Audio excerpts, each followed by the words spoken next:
Hola, ¿qué tal? Soy el doctor Joshua Barbosa y en esta presentación vamos a revisar todo el contenido de todo el año que vamos a generar a través de estas videoconferencias o presentaciones o podcasts que estamos haciendo para los que quieren formarse como investigadores.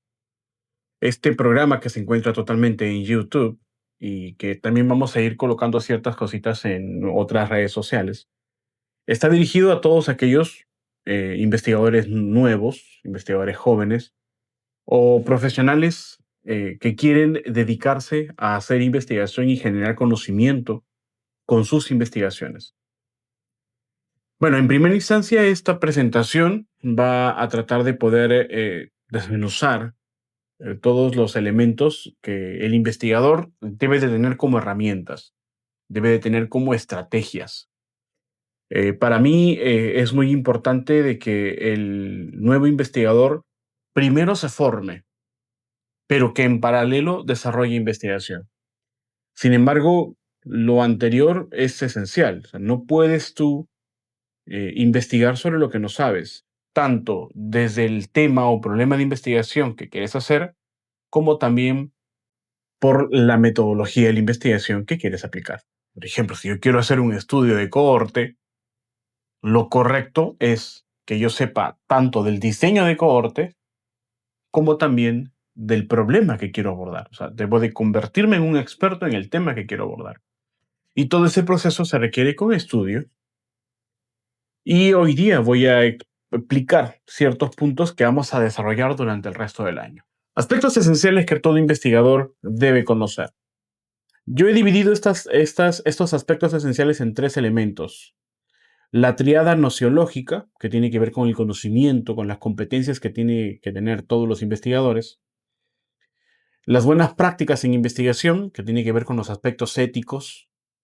Y las métricas editoriales, que tiene que ver sobre todo con las estrategias que el investigador tiene respecto a, por ejemplo, las estrategias de publicación, el H-index de una revista, el factor de impacto de una revista, las características que tiene que tener o que tiene que reunir una revista para que yo pueda enviar mi trabajo y qué características debe tener mi estudio, en fin, las métricas bibliométricas, ¿no? O sea, los aspectos bibliométricos que son importantes y que todo investigador debe conocer para que pueda tener mejor impacto en su investigación. Los trabajos que nosotros hacemos y que nosotros queremos publicar tienen múltiples vertientes de impacto, múltiples. Vamos a rescatar las tres principales que yo considero. La primera es el impacto al conocimiento. Nuestra investigación tiene como pilar poder transformar el conocimiento actual. Tu investigación aporta al conocimiento, ¿no? Brinda un dato adicional que transforma, que mejora, que consolida el conocimiento actual. Eso es el primer punto. El segundo punto, nuestras investigaciones tienen un impacto académico, un impacto bibliométrico. Es decir, por ejemplo, si yo hago un estudio, mi investigación va a servir para que otros investigadores las implementen en sus trabajos, les sirva como base y puedan citarme.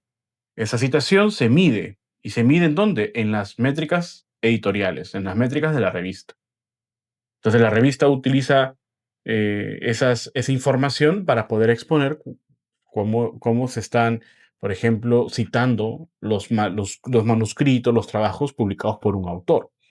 Y cuánta información o cuánto, numéricamente hablando, cuánta data tiene un autor respecto a la cantidad de publicaciones que tiene y respecto a la cantidad de citaciones que tiene sobre esas publicaciones. Esas son las métricas principales, ¿no? Y bueno, el tercer impacto tiene que ver con la toma de decisiones, que está muy aunado al primer punto sobre el conocimiento, ¿no? Que en este caso transformamos el conocimiento, sí, mejora, se consolida teóricamente el conocimiento, pero esto no basta para poder tomar decisiones. Nuestro trabajo tiene que ser bueno, nuestro aporte tiene que ser necesario y sobre todo transformar ese conocimiento y trasladarlo a tomar decisiones. En cualquier contexto que uno se desarrolle, en el contexto clínico, en el contexto social, en contexto político. En este caso, yo me quedo con los aspectos de salud. Soy profesional de salud, ¿no?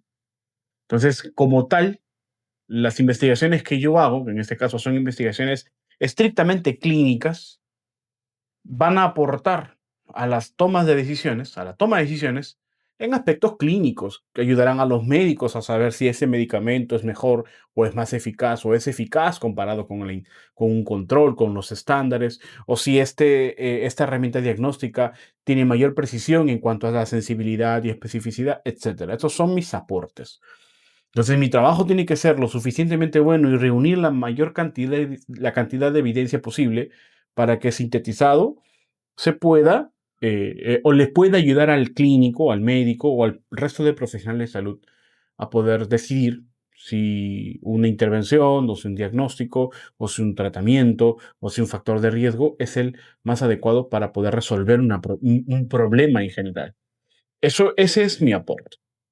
Y estoy seguro que ese es el aporte de muchos de los investigadores que nos siguen y que quieren trabajar con nosotros inclusive, o que utilizan también nuestra formación para que puedan continuar formando a más personas, ¿no? Porque recuerden de que nosotros dictamos, por ejemplo, un programa de revisiones sistemáticas y metaanálisis.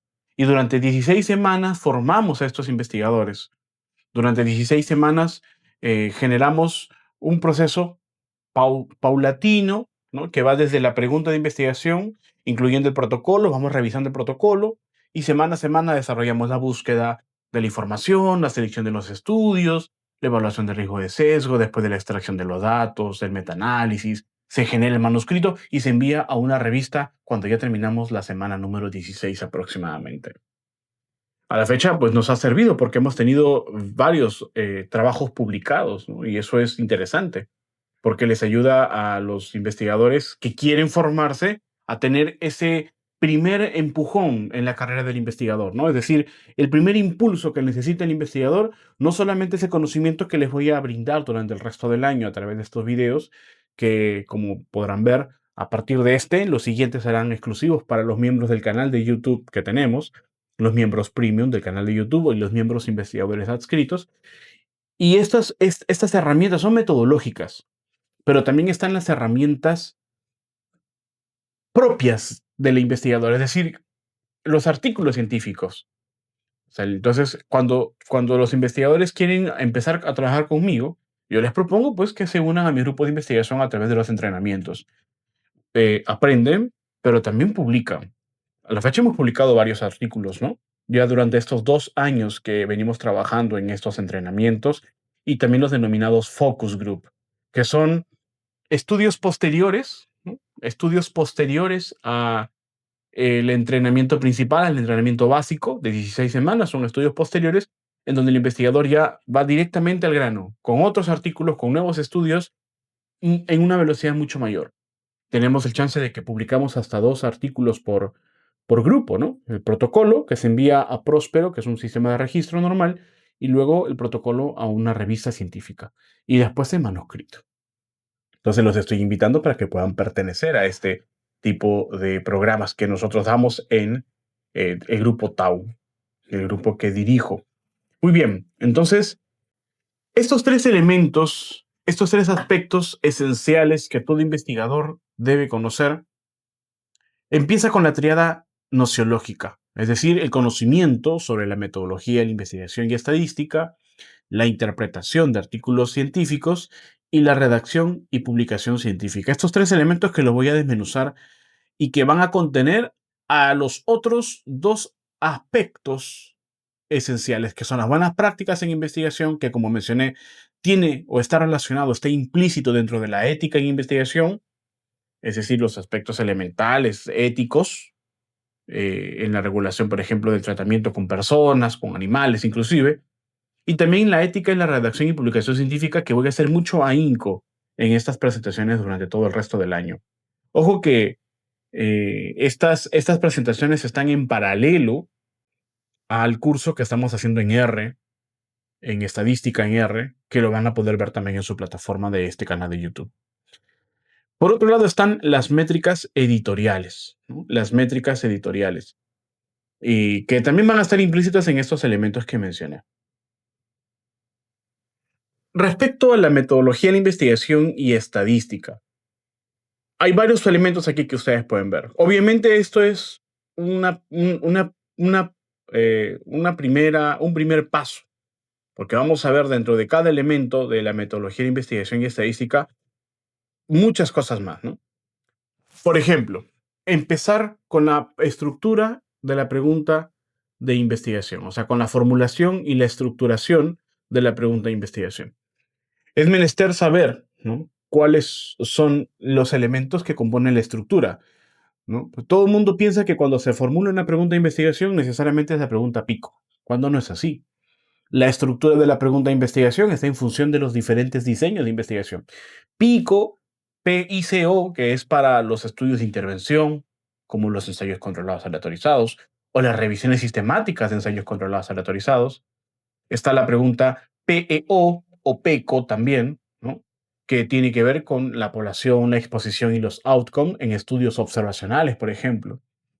La pregunta PTGD, ¿no?, que es población, TEDS, Gold Standard y diagnóstico, que es para estudios, por ejemplo, de precisión diagnóstica. Y así, cada estructura apunta a cada distinto diseño. Entonces, yo tengo que saber cómo elaborar la estructura en función del diseño de investigación que quiero elaborar.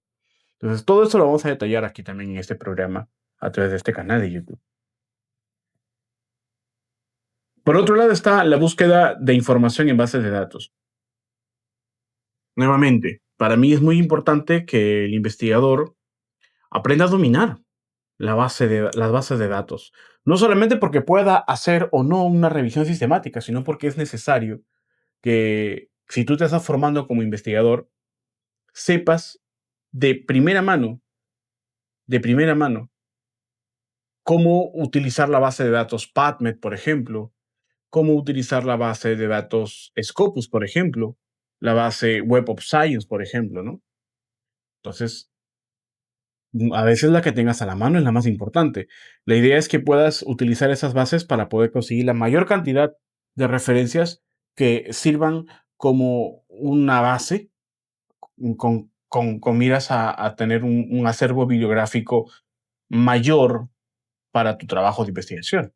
Independientemente de que hagas una revisión sistemática, debes de aprender a dominar las bases de datos. Por otro lado están los diseños de investigación. Bueno, esto es muy obvio. Si tú quieres aprender de metodología, tienes que aprender de diseños. ¿Cuáles son los diseños en general, no? Por ejemplo, los diseños observacionales y los experimentales. Dentro de los observacionales que tenemos son los estudios de cohorte, caso control, transversales, los estudios de precisión diagnóstica, los estudios de supervivencia, los estudios cualitativos también, que son parte de los estudios observacionales, los estudios descriptivos enteramente. Todos esos estudios que conforman los estudios observacionales se tienen que saber. Tengo que saber diferenciar entre un estudio de cohorte con un estudio de caso control y un transversal. Tengo que saber cuál es esa diferencia y, sobre todo, cómo determinar esas diferencias cuando leo un artículo científico, ¿no? ¿Cómo sé que cuando un artículo me dice tal dato en los métodos es exactamente el diseño de investigación que se propuso en el título? Porque, ojo, no necesariamente lo que el título nos diga de un artículo necesariamente va a ser su metodología o su diseño. No necesariamente. Yo tengo que saber identificar cómo los elementos conjugan para poder describir un diseño. O, ¿no? Por ejemplo, un estudio de cohorte que muchas veces se confunde. La gente pone estudio de cohorte cuando en realidad fue un estudio, por ejemplo, de series de casos, ¿no? Entonces, todas esas cositas debemos de aprender. Por otro lado, están los estudios experimentales, ¿no? Mucha gente dice, por ejemplo, ensayos clínicos. El término no correcto no es ensayos clínicos o ensayos clínicos aleatorizados. Eso no es la palabra correcta. Los estudios experimentales que se dividen primero en estudios controlados y estudios no controlados. Es decir, estudios que tienen o que comparan una intervención con un grupo control. Es decir, por ejemplo, yo tengo ese fármaco nuevo que quiero compararlo con este estándar. Entonces yo digo, si este fármaco es mejor que este, ¿cómo lo puedo saber? Al compararlos, ¿no? Al comparar su eficacia. Comparo la eficacia de este fármaco en un grupo de personas que recibirá este fármaco nuevo y lo voy a comparar con este grupo de personas que recibirá un fármaco estándar, que puede ser un fármaco mismo o un placebo, o incluso la no intervención. A esas comparaciones, en el margen de la experimentación, se le conocen como estudios de ensayos controlados. Ahora, la asignación a que un grupo de personas reciba la intervención nueva y otro grupo de personas reciba el estándar, esas comparaciones pueden ser aleatorias. O sea, esas asignaciones a estos tratamientos, a estos brazos de tratamiento, que pueden ser dos o pueden ser incluso muchos más, ¿no? En los estudios factoriales. Por ejemplo, si esas asignaciones son aleatorias, son al azar, ¿no? Entonces estamos hablando de un ensayo controlado aleatorizado. Entonces hay que tener mucho cuidado con la terminología, porque el ensayo clínico no solo se tiene que ver con la experimentación en un entorno clínico, pero los ensayos controlados, aleatorizados, van mucho más allá, no necesariamente dentro de un entorno clínico, porque yo puedo hacer un ensayo controlado, aleatorizado en un entorno educativo y sigue siendo una experimentación. Entonces, si ese ensayo controlado, aleatorizado, está dentro de un entorno clínico, es un ensayo clínico como ensayo controlado, aleatorizado. Y sigue siendo todo un estudio experimental. Entonces, todas esas cositas debemos de entenderlo. ¿Dónde está? Están en los libros que les voy a ir presentando, que les voy a ir compartiendo en la carpeta Drive. O también están en los artículos que les voy a también a compartir en la carpeta Drive. Que yo necesito que lean dos cosas en los artículos. Artículos científicos que tienen contenido metodológico, como los libros, pero también artículos científicos de los diseños. O sea, lean, aprender a leer un ensayo clínico, aprender un ensayo controlado autorizado, aprender a leer un estudio observacional, aprender a leer un estudio de caso control, etcétera, ¿no? Por otro lado están los aspectos clásicos, ¿no? De las variables, instrumento de medición, los criterios de elegibilidad que hay que saber cómo determinarlos, ¿no? Cómo explicarlos. ¿Cuáles, por ejemplo, son los criterios de elegibilidad respecto a la inclusión o a la exclusión de los participantes? Esto tiene que quedar claro tanto para estudios primarios como los estudios observacionales o para estudios secundarios como, por ejemplo, las revisiones sistemáticas y metaanálisis, ¿no? Que finalmente también aplican criterios de elegibilidad porque recuerden que las revisiones sistemáticas están en función del diseño de investigación que quiero sintetizar. Entonces puedo tener una revisión sistemática de ensayos controlados aleatorizados o revisión sistemática de estudios de cohorte. Y en cualquier situación de los diferentes diseños existentes para una revisión sistemática, yo tengo que determinar que el estudio que yo voy a elegir, que voy a incluir, explique los criterios de elegibilidad de los pacientes, porque son las características propias, las características singulares de los pacientes que eligieron como muestra. Entonces, esos aspectos debo yo determinarlo, ¿no? Ya sea para que haga mi artículo científico, ya sea para que haga mi tesis, ya sea para que haga todo lo demás, ¿no? Por otro lado está también la evaluación del riesgo de sesgo. En la evaluación de riesgo de sesgo siempre pongo mucho ahínco porque lamentablemente los artículos científicos que se publican, sobre todo estudios observacionales, no dan mucha pantalla a la evaluación de riesgo de sesgo. Y bueno, este problema pues ocurre porque los investigadores no conocen cuáles son eh, la- los aspectos metodológicos propios de la evaluación del riesgo de sesgo, ¿no? Repito mucho, creo, la palabra aspecto metodológico. El riesgo de sesgo, bueno, el sesgo en general es el error sistemático. O sea, el error que puede generar un cambio, una transformación, un error en el efecto total, en el efecto final del estudio, en el efecto general del estudio. Por ejemplo, si yo quiero comparar un fármaco nuevo con un fármaco clásico, un fármaco típico, un fármaco estándar, yo voy a evaluar esa comparación en función de un desenlace. Por ejemplo, en los pacientes con alguna cardiopatía o insuficiencia cardíaca congestiva, por ejemplo, se le da el sacubitril/valsartán, que es lo que estamos nosotros evaluando recientemente. Sacubitril/valsartán se le compara con un paciente o con un grupo de pacientes que recibe solamente enalapril, por ejemplo. Uno de los desenlaces es la mortalidad. Y para evaluar la mortalidad utilizamos una medida de efecto, que en este caso se denomina riesgo relativo, ¿no? Para poder evaluar La mortalidad utilizamos el riesgo relativo. Entonces, ¿en qué implica la evaluación de riesgo de sesgo aquí? Implica en el cambio, en la alteración, ya sea en la sobreestimación o en la subestimación de esa medida de efecto. Y para que eso ocurra, tienen que haber aspectos o situaciones tanto antes del inicio del estudio, o sea, antes de la ejecución de la intervención o de la experimentación, durante la experimentación y después de la experimentación en la recogida de datos, ¿no? Detalles como, por ejemplo, cómo se hizo el muestreo de los participantes, ¿no? Claro, fue aleatorio, pero ¿cómo se hizo esa aleatorización? O cómo se hizo, por ejemplo, el, el proceso de asignación a los grupos de intervención, etcétera, ¿no? Entonces, todas esas cositas se tienen que ver en evaluación de riesgo de sesgo, tanto en ensayos controlados aleatorizados como también en estudios observacionales. Todas esas cositas se tienen que medir y muchas veces los investigadores no lo hacen. Bueno, y para finalizar la metodología de la investigación y estadística está la determinación de la población y muestra en función del diseño, el proceso de muestreo y aleatorización, si es que aplicase, ya sea en estudios experimentales o en estudios observacionales, y finalmente el análisis estadístico. El análisis estadístico que lo vamos a dividir en tres partes, que lo estamos haciendo ya, de hecho, en este canal de YouTube. Pueden acceder al programa de curso de estadística en R, donde estamos detallando todos los elementos estadísticos necesarios, ¿no? Paso a paso. Bien, por otro lado están los elementos de la redacción y publicación científica. Aquí sí he considerado varios puntos que necesito que todos los investigadores conozcan, porque en la redacción y publicación científica no solamente basta con que creas que puedes escribir. Y digo creas porque muchas veces hasta las personas que son grandes investigadores y que han publicado muchos artículos todavía no escriben bien. Y es que en realidad eso sucede porque nosotros no nos forman como escritores.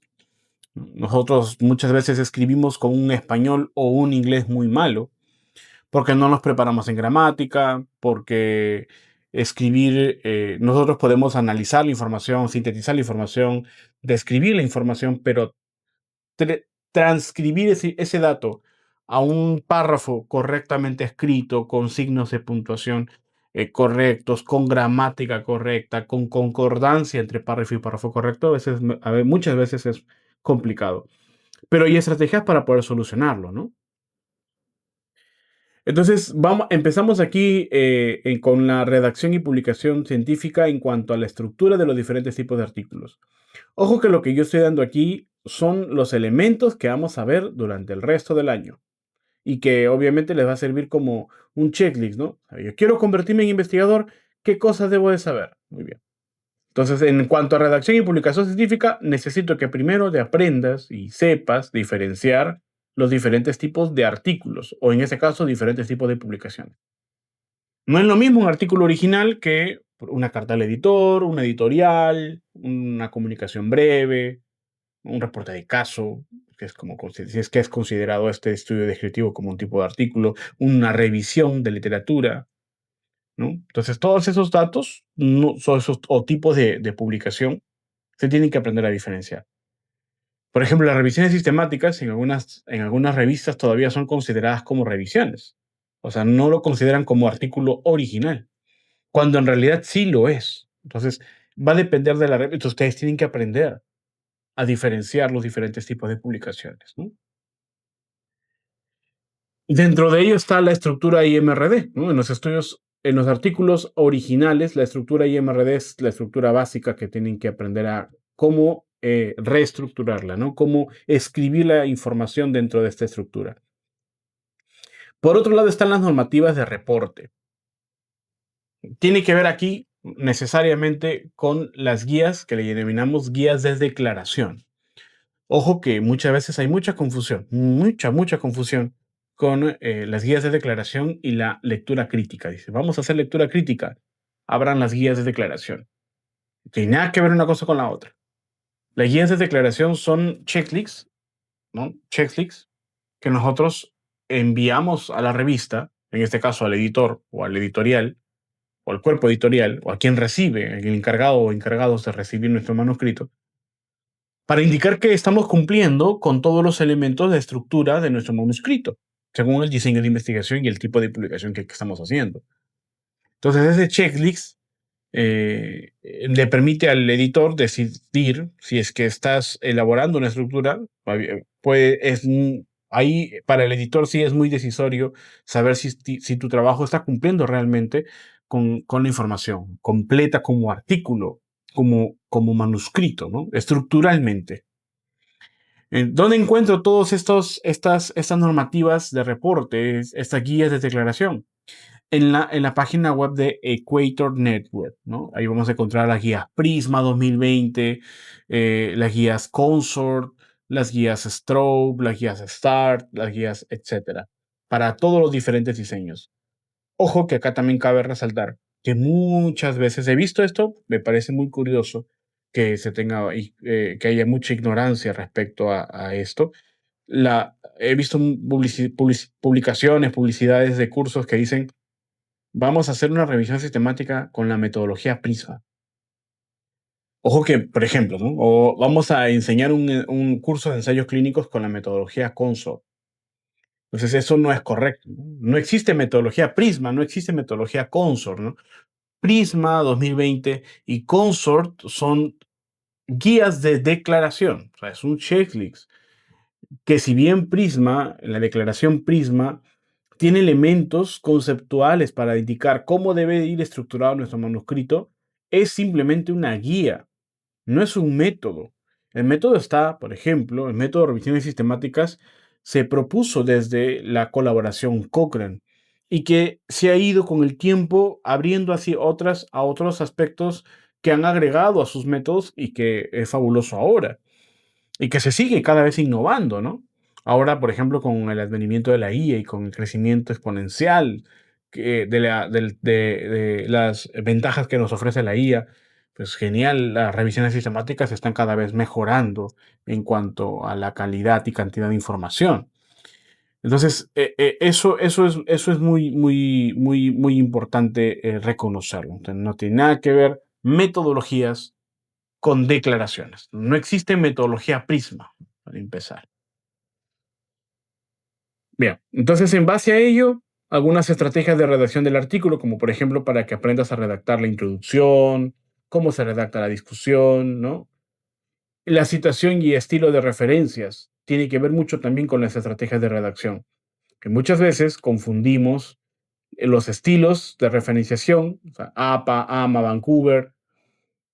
¿Cómo editarlo mejor? O sea, muchas veces también, nosotros, por ejemplo, enseñamos hace unos años a utilizar gestores bibliográficos, ¿no? Perfecto, porque los gestores bibliográficos como Zotero, EndNote, por ejemplo, son muy útiles para poder ayudarnos a citar de manera rápida, lo cual es correcto, muy bueno y necesario. El problema es que muchas veces a las revistas, este formato que queda o que resulta de los programas de citaciones, afecta o quita la facilidad, ¿no? Por ejemplo, en la revista como tal. Entonces, ¿qué hace el editor? Prefiere mejor que no trabajes con estos gestores bibliográficos, ¿no? Entonces, ¿cómo lo hago entonces? ¿No? Y yo les voy a enseñar cómo hacerlo con algunos atajos que podemos hacer directamente, incluso desde las bases de datos.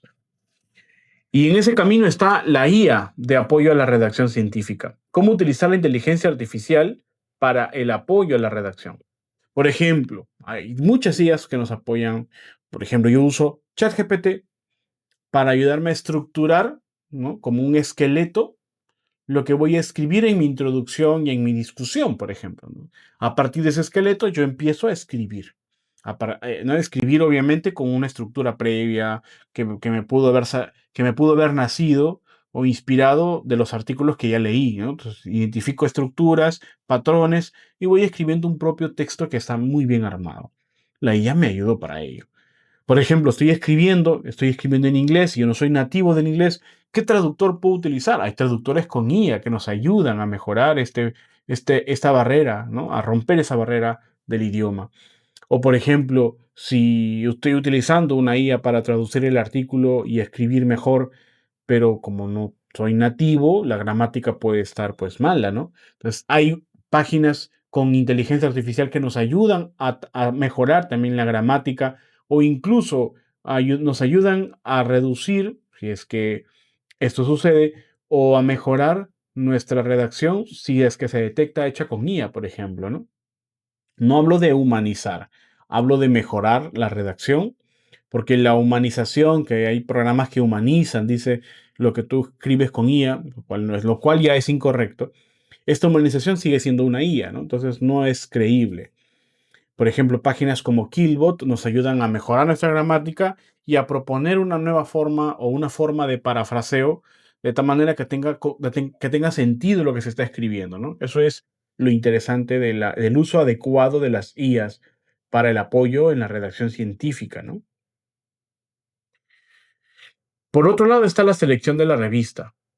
¿No? Las estrategias que yo quiero que tengan para poder saber cómo seleccionar, cuáles son los criterios que debe tener o que debe reunir toda revista para yo poder decidir que esta revista es la óptima, la idónea para mi trabajo de investigación. Pero qué cosas, qué consideraciones yo debo de tener en cuenta como requisitos propios de mi trabajo y qué requisitos debe reunir la revista, ¿no? Y en esa visión está también el conocimiento del proceso editorial. Y aquí cabe resaltar, cuando me refiero al proceso editorial, sobre todo, no solamente por todos los pasos que se deben de seguir cuando envío mi revista, mi artículo a la revista, sino el tiempo, que muchas veces los investigadores que vienen con nosotros, por ejemplo, piensan que como se están formando durante 16 semanas, en la semana 16 ya tienen su artículo. Eso es falso, ¿no? En la semana 16 se termina el manuscrito y después de eso sigue un largo periodo desde el envío de nuestro manuscrito hasta la aceptación del mismo, ¿no? Es un proceso. Entonces, todos esos datos tienen que conocerlos. Por otro lado, como mencioné, las métricas de impacto y visibilidad, ¿no? Conocer, por ejemplo, qué significa H-index, qué significa factor de impacto, ¿no? Qué significa el cuartil, qué significa el APC, cómo tener mayor visibilidad como científico en cuanto publique mi artículo, ¿no? Cómo hacer que la gente cite mi trabajo, etcétera, ¿no? Y por otro lado, respecto a aspectos éticos, está los criterios de autoría y prevención de malas prácticas científicas, ¿no? Aquí sí es mucho, vamos a tener muchos datos que quiero enseñar, sobre todo las cosas negativas. ¿Qué significa? Si yo les enseño las cosas negativas, ustedes van a saber qué no deben hacer. Muchas veces cuando se enseñan sobre criterios de autoría científica y malas prácticas científicas o buena práctica científica, se les enseña, hay que hacer esto. No, pues yo quiero también enseñarles cuáles, cuáles son los aspectos negativos que no deben hacer. Si yo les digo solamente lo bueno, lo malo no van a saber. Por ejemplo, ¿no? ¿Qué significa la autoría fantasma, ¿no? Y por qué es incorrecto colocar o regalar autorías o colocar a un autor simplemente porque puso su nombre, ¿no? Y no hizo nada más que poner su nombre. Entonces, todos esos elementos hay que conocerlos, ¿no? ¿Cuáles son los criterios de autoría? ¿Quiénes reúnen realmente los criterios para ser considerado autor? Todos esos datitos sí son importantes. Y bueno, finalmente, para la lectura e interpretación de artículos científicos está el reconocer el tipo y diseño de investigación, por ejemplo. Si tú conoces la metodología, vas a poder reconocer el tipo de publicación y el diseño de la investigación que vas a leer, ¿no? Eso y acá estamos hablando no de crear, sino estamos hablando ya de interpretar la información, ¿no? Tanto como para construir tu trabajo, como para poder tener un ejercicio de la lectura de otros estudios, ¿no? La identificación del método de estudio, la interpretación de medidas de efecto, ¿no? Saber qué significa el OR, ¿no? El loss ratio, el riesgo relativo, el hazard ratio, por ejemplo, la diferencia de medias, qué es el intervalo de confianza, qué es el valor de P. Todos esos datos los tiene que saber quien quiera aprender o quien quiera convertirse en un investigador científico. Pero también está la comparación con la realidad clínica. Esto es el detalle más importante, ¿no? Que tienes el conocimiento de cómo crear un estudio, porque ya conoces la metodología de la investigación y estadística, ya sabes cómo redactar un artículo y ya sabes cómo interpretar la información, pero ahora nos queda el punto más crucial. ¿Cómo yo explico que toda la información que he creado o que he leído se puede aplicar en mi práctica, ¿no? ¿Qué condiciones, qué requisitos, qué elementos, qué aspectos, qué datos yo debo de tener para poder traspolar toda la información y aterrizarla en una toma de decisión? Es decir, este fármaco, este tratamiento, esta intervención es la correcta porque la evidencia dice que, pero no solamente basta con decirlo, sino cómo se plasma esa información en políticas, ¿no? En políticas sanitarias, ya sean de forma local, institucional o de forma nacional, global, ¿no? Entonces, ¿cómo hacer que eso ocurra? Eso es lo que debemos de lograr también con este programa. Y bueno, bien, si han llegado hasta aquí durante este esta larga charla que me gusta hacer, como ya verán o ya habrán visto esos monólogos tan amplios. Les agradezco si han llegado hasta aquí nuevamente y bueno, durante el resto de los siguientes videos vamos a hablar de todo lo que hemos visto en esta presentación, detalle por detalle, ¿no? Punto por punto, a manera de clase, con ejemplos que les van a poder ayudar para que ustedes puedan ser investigadores científicos y puedan proponer sus propios estudios de investigación. Muchísimas gracias. Yo soy el doctor Joshua Barbosa.